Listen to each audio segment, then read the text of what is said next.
Le soleil est un menteur. Il expose tout, mais n'éclaire rien. Il aplatit les reliefs de l'âme. Il force les hommes à porter des uniformes de chair et des sourires de plomb. Mais quand l'astre se teinte de ce rouge viscéral, quand l'éclipse vient dévorer la lumière médiocre des certitudes, c'est là que le prince se lève. Bienvenue dans mon exil. Ce texte n'est pas une lecture, c'est une transfusion. Si vous cherchez la paix, fuyez. Ici, nous cherchons l'incendie. Vous l'avez senti, n'est-ce pas, ce décalage, cette impression d'être né avec une peau en moins dans un monde de ronces. On appelle cela l'hypersensibilité, la mélancolie, ou parfois même la folie. Moi, je l'appelle la lucidité. C'est la capacité de voir les fils de la marionnette alors que tout le monde applaudit le spectacle. Pendant des années, j'ai essayé de coudre mes plaies pour ressembler à vos statues de marbre. J'ai essayé de parler votre langue de bois, De rire à vos blagues vides, de croire à vos dieux de plastique. Mais le sang de mes pensées est trop chaud pour vos veines de glace. Être le prince de la lune rouge, c'est accepter que le vide n'est pas une absence, mais une présence assourdissante. C'est comprendre que la solitude n'est pas un mur, mais une porte. Regardez vos villes, des fourmilières de verre où l'on s'entasse pour ne pas voir que nous sommes seuls. On allume des écrans pour ne pas entendre le cri de notre propre silence. Mais ici, sous ce ciel écarlate, le silence est un maître. Il vous dépouille de tout ce qui est inutile. Il arrache vos titres, vos possessions, vos masques sociaux. Il ne reste que l'os, il ne reste que l'essence. On nous reproche d'être trop intense, trop sombre, trop exigeant. Mais qui a décidé de la mesure du suffisant? Des gens qui ne ressentent rien? Des automates qui confondent le confort avec le bonheur? Le sang de mes pensées est un crime aux yeux de la norme. Car penser de manière brute, c'est refuser de négocier avec la médiocrité. C'est dire non à l'amour tiède, au travail sans âme, aux amitiés de convenance. C'est préférer le gouffre au trottoir. Mon exil n'est pas une fuite, c'est une sécession. Je me suis séparé de votre réalité pour construire la mienne sur les ruines de mes désillusions. Chaque fragment d'âme que je dépose ici est une grenade dégoupillée. Je ne veux pas que vous aimiez ce texte. Je veux qu'il vous dérange. Je veux qu'il réveille la bête qui sommeille dans votre poitrine, celle que vous avez affamée à force de vouloir être gentil et adapté. Le réveil est brutal car il commence par un deuil. Le deuil de celui que vous pensiez être pour faire plaisir aux autres. La mélancolie et la pudeur de la passion. C'est le voile rouge que l'on jette sur un feutre vif pour ne pas aveugler les passants. Mais ici, sous la lune de sang, nous retirons le voile. Avez-vous déjà ressenti cette tristesse qui ne vient de nulle part? Une tristesse si vaste qu'elle ressemble à une victoire. C'est le signe que votre âme a soif d'infini dans un monde fini. C'est la nostalgie d'un royaume que vous n'avez jamais connu, mais dont vous êtes les héritiers légitimes. Le prince n'est pas triste. Il est habité. Il est une cathédrale hantée par des rêves trop grands pour ses murs. La passion, ce n'est pas le désir de posséder, c'est le désir de se consumer. C'est accepter de devenir de la cendre pour avoir enfin le droit de renaître. Ceux qui craignent la douleur ne connaîtront jamais la véritable extase, car l'extase est la fille de la déchirure. C'est quand le cœur se fend que la lumière, la vraie, la pourpre, peut enfin jaillir. Parlons de ce dont personne ne parle. Parlons du mépris que nous ressentons pour la lâcheté ambiante. Parlons du désir de tout brûler pour voir ce qui est inflammable. Parlons de la beauté d'un visage qui pleure enfin sa vérité. Le monde moderne est une conspiration contre la profondeur. Tout est fait pour nous maintenir à la surface. La vitesse, le bruit, la distraction permanente. Réfléchir est devenu un acte de résistance. Sentir est devenu un acte de révolution. Dans le sang de mes pensées, je cultive des fleurs carnivores qui se nourrissent de vos mensonges. Qu'y a-t-il derrière le vide? C'est la question qui hante mes nuits blanches. Derrière le vide, il n'y a pas le néant. Il y a la source, une énergie brute, sauvage, indomptable, qui se moque de vos lois et de vos morales de salon. C'est cette énergie que je viens chercher en vous. Je ne suis pas votre gourou, je suis votre complice. Je suis celui qui tient la torche pendant que vous explorez vos propres tunnels.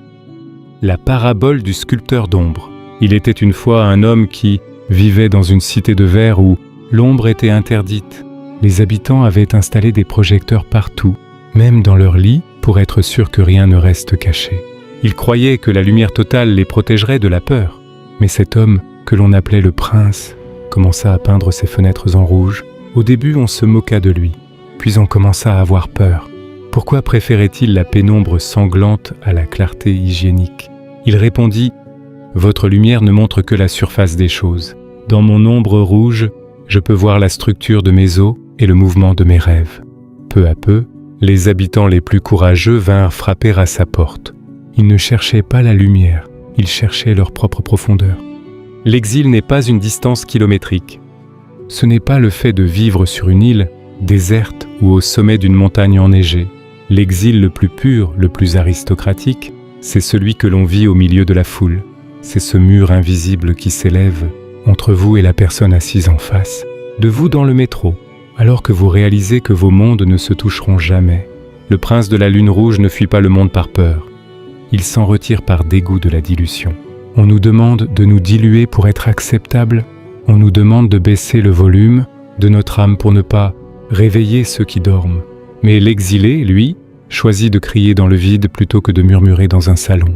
Dans cet archipel d'ombre, chaque pensée est une île. Certaines sont fertiles, peuplées de souvenirs d'amour incendiés. D'autres sont des déserts de sel où rien ne pousse, sinon une soif inextinguible de vérité.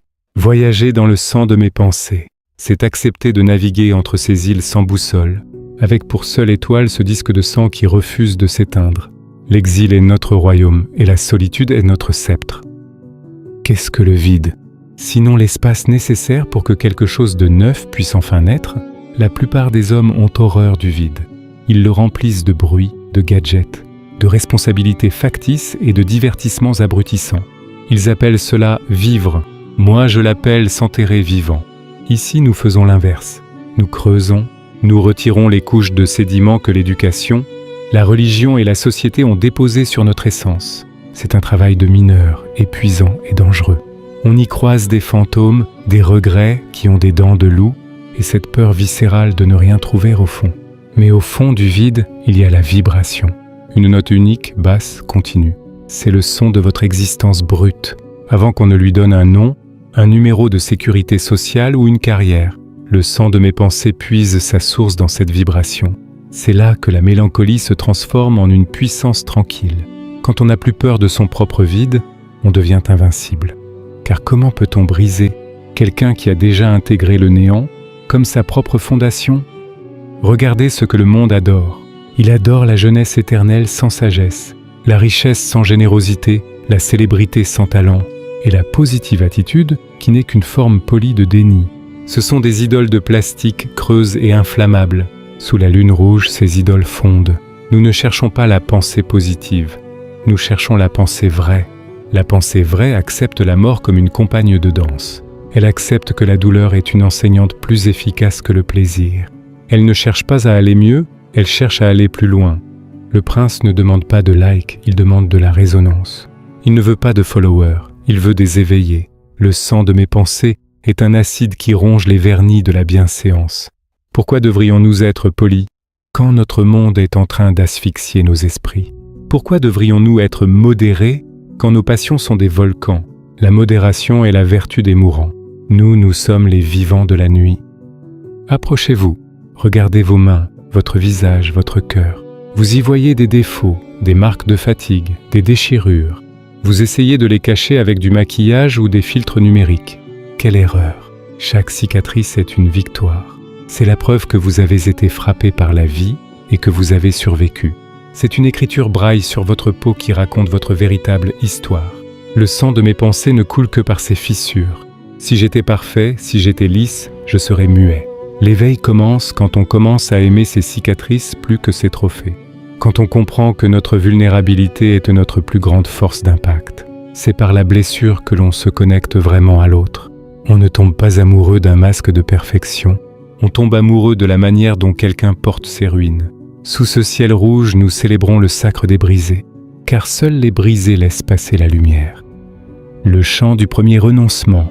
Il y a une liberté immense à dire « Je ne joue plus. Je ne joue plus à votre jeu de réussite. Je ne joue plus à votre jeu de séduction. Je ne joue plus à votre jeu de compétition. » Au moment où vous renoncez à gagner selon leurs règles, vous avez déjà gagné la seule chose qui compte, vous-même. Le sang de mes pensées, c'est le récit de ce renoncement. C'est l'histoire d'un prince qui a quitté son château de certitude pour errer dans la forêt des doutes. Et dans cette forêt, il a trouvé des trésors que les rois n'imaginent même pas. Il a trouvé le silence qui parle, l'obscurité qui guide et la fraternité de ceux qui n'ont plus rien à prouver. On vous a menti sur la beauté. On vous a fait croire qu'elle résidait dans l'harmonie, dans la symétrie, dans ce qui est intact. Mais la beauté intacte est une insulte à l'existence. Elle est stérile. La véritable beauté, celle qui fait trembler les genoux et monter les larmes, est celle qui survit à la catastrophe. C'est l'éclat de l'or dans la cendre, c'est le sourire d'un homme qui a tout perdu, mais qui possède encore son âme. Dans le sang de mes pensées, je ne cherche pas à dessiner des paysages idylliques. Je peins des orages.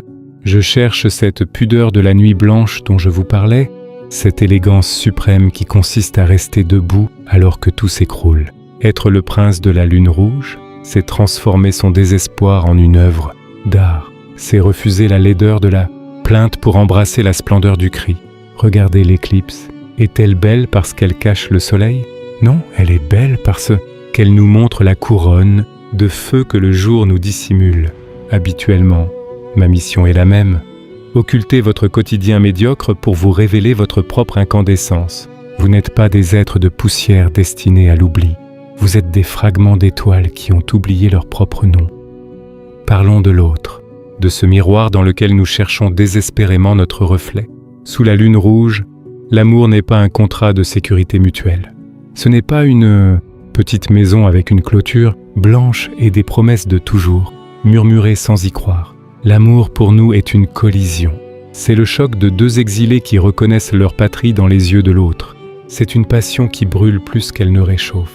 On nous appelle toxiques parce que nous ne savons pas aimer à moitié, parce que nos baisers ont le goût de l'absolu et nos adieux celui de la mort.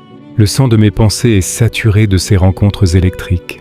J'aime ceux qui aiment comme on part à la guerre, avec tout leur être, sans plan de secours. Si ton cœur ne bat pas la chamade au point de te faire mal, alors tu ne vis pas, tu stagnes. Je préfère une rupture qui me déchire les entrailles à une relation qui m'endort l'esprit. L'amour sous la lune rouge est un sacrifice rituel. On y tue son ego pour laisser naître un nous qui défie le temps. Il est temps de sortir les griffes. On ne peut pas prétendre à l'éveil sans ressentir une saine colère envers ce qui nous enchaîne. Je parle de cette médiocrité satisfaite, de ce confort intellectuel qui se prend pour de la sagesse. Je parle de ceux qui jugent votre intensité depuis le canapé de leur conformisme. Le monde est peuplé de morts vivants qui craignent plus la vie que la tombe. Ils ont peur du silence, peur du sang, peur de la lune, et surtout ils ont peur de vous. Car votre simple existence leur rappelle ce qu'ils ont abandonné, leur liberté. Ils essaieront de vous soigner, de vous normaliser, de vous calmer. Ne les laissez pas faire. Le sang de mes pensées est un poison pour les tièdes. Je revendique le droit au mépris pour tout ce qui est petit, mesquin et calculé. Soyez excessifs, soyez arrogants dans votre quête de vérité. Ne demandez pas pardon d'être une tempête alors qu'ils ne sont que des courants d'air. Le prince ne s'abaisse pas au niveau du monde. Il attend que le monde se hisse à la hauteur de sa propre exigence. On nous a appris à diviser. La raison d'un côté, l'émotion de l'autre. On nous a dit que la raison est noble et que l'émotion est suspecte. Quel mensonge tragique. La raison est une carte, mais l'émotion est le territoire. On ne comprend rien à la vie si on ne la ressent pas par tous les pores de sa peau. Ma révolution est celle du ressenti viscéral. Quand je vous parle, je ne veux pas que vous analysiez mes paroles. Je veux qu'elles vous frappent au ventre. Je veux qu'elles fassent circuler votre sang plus vite. La réflexion sans émotion est un squelette sans chair. Chaque fragment d'âme déposé ici est une invitation à ressentir l'interdit, la joie sauvage de la destruction créatrice, la mélancolie sublime des fins de règne, l'extase de la solitude retrouvée. Nous sommes les explorateurs d'un nouveau continent, celui de la psyché libérée des filtres de la logique marchande. Ici, 1 + 1 ne font pas 2. Ils font l'infini ou ils ne font rien du tout. Le rituel du miroir brisé. Imaginez une pièce remplie de miroirs. Dans chaque miroir, vous voyez une version de vous-même. Le fils idéal, l'employé modèle, l'ami dévoué. Ces miroirs sont vos prisons. Le sang de mes pensées est le marteau. Le prince entre dans la pièce et brise tout. Pourquoi ? Parce que ce n'est que dans les éclats, dans les milliers de petits fragments coupants, que vous pouvez enfin voir votre véritable visage. Un visage multiple, complexe, contradictoire, un visage qui n'appartient à personne. C'est le prix de l'authenticité. Il faut accepter de voir son image brisée pour cesser d'être une image. Le monde a peur du chaos. Il érige des barrières, des lois, des horaires et des dogmes pour s'assurer que rien ne dépasse. Mais le chaos n'est pas le désordre. C'est l'ordre que nous n'avons pas encore appris à lire. C'est la soupe primordiale d'où naissent les étoiles. Dans le sang de mes pensées, le chaos est mon trône. J'ai cessé de vouloir mettre de l'ordre dans mes tempêtes intérieures. Au contraire, j'apprends à naviguer en leur centre. Être le prince de la lune rouge, c'est comprendre que l'équilibre est une illusion pour les gens fatigués. Nous cherchons le déséquilibre fertile, celui qui nous oblige à inventer un nouveau pas de danse, une nouvelle manière de respirer, une nouvelle raison de nous battre. N'ayez pas peur de vos contradictions. N'ayez pas peur d'être, le même jour, un saint et un démon, un poète et un guerrier, un amant et un étranger. La cohérence est la prison des esprits étroits. La souveraineté, c'est d'embrasser toute la complexité de son propre chaos sans jamais baisser les yeux. On vous pousse à parler, à commenter, à poster, à réagir, à remplir chaque seconde de vide par un bruit inutile. Pourquoi ? Parce que celui qui se tait devient dangereux. Celui qui se tait commence à écouter. Et celui qui écoute finit par entendre les chaînes qui grincent. Mon silence n'est pas une absence de mots, c'est une accumulation de puissance. C'est le retrait du prédateur avant le bond. Sous la lune rouge, le silence est notre armure. Il empêche les imbéciles de savoir où nous frapper. Mais il est aussi notre arme. Quand nous décidons enfin de parler, chaque mot a le poids d'un siècle de réflexion. Apprenez à chérir les moments où vous n'avez rien à dire au monde, ces moments où vous vous contentez d'exister intensément comme une menace silencieuse pour la bêtise universelle. Le sang de mes pensées ne s'offre pas à ceux qui cherchent du divertissement. Il se mérite par l'endurance du silence. On nous dit souvent que la nostalgie est un regard vers le passé. On se trompe. Pour l'exilé, la nostalgie est un appel vers un futur qui n'existe pas encore. C'est le souvenir d'une version de nous-mêmes que nous n'avons pas encore eu le courage d'incarner. Chaque fois que vous ressentez ce manque, ce creux dans l'estomac face à un coucher de soleil ou une mélodie, ce n'est pas le passé qui vous appelle. C'est votre potentiel qui hurle à travers le temps. C'est le prince en vous qui réclame son royaume. Le sang de mes pensées est le carburant de cette nostalgie active. Nous ne pleurons pas sur ce que nous avons perdu, nous brûlons pour ce que nous allons devenir. L'éveil n'est pas un retour en arrière vers une innocence perdue. C'est une marche forcée vers une conscience absolue, là où la douleur et la joie fusionnent pour créer une force indestructible. Il y a une différence entre être seul et être en solitude. La solitude radicale est un choix aristocratique. C'est décider que sa propre compagnie est préférable à la médiocrité d'un entourage de complaisance. On vous fera culpabiliser. On vous dira que vous êtes asociaux, froids ou hautains. Laissez-les dire. Ils ne supportent pas de voir quelqu'un qui se suffit à lui-même, car cela remet en question leur propre besoin désespéré de validation. Le sang de mes pensées coule mieux quand je suis seul. C'est dans ce face-à-face avec moi-même, sous la lueur rouge, que je découvre mes véritables limites et mes véritables forces. La solitude est le filtre qui sépare l'essentiel de l'accessoire. Si vous ne pouvez pas être heureux seul au milieu d'une forêt ou dans une chambre vide, vous ne serez jamais libre. La liberté commence là où le besoin de l'autre s'arrête. La parabole de la louve et du chien. Un chien de garde, grassement nourri et logé, regardait une louve blessée passer à la lisière de la forêt sous une lune pourpre. Il lui cria « Viens ici, on te soignera, tu auras une niche et de la soupe chaude. » Pourquoi rester dans le froid ? La louve s'arrêta et répondit « Tu as la soupe, mais tu as aussi le collier. J'ai le froid, j'ai la blessure, mais j'ai la lune. Et quand la lune devient rouge, je suis la seule à savoir pourquoi mon sang bat à l'unisson avec l'univers. Le sang de mes pensées est le chant de cette louve. C'est le choix de la liberté douloureuse face à la servitude confortable.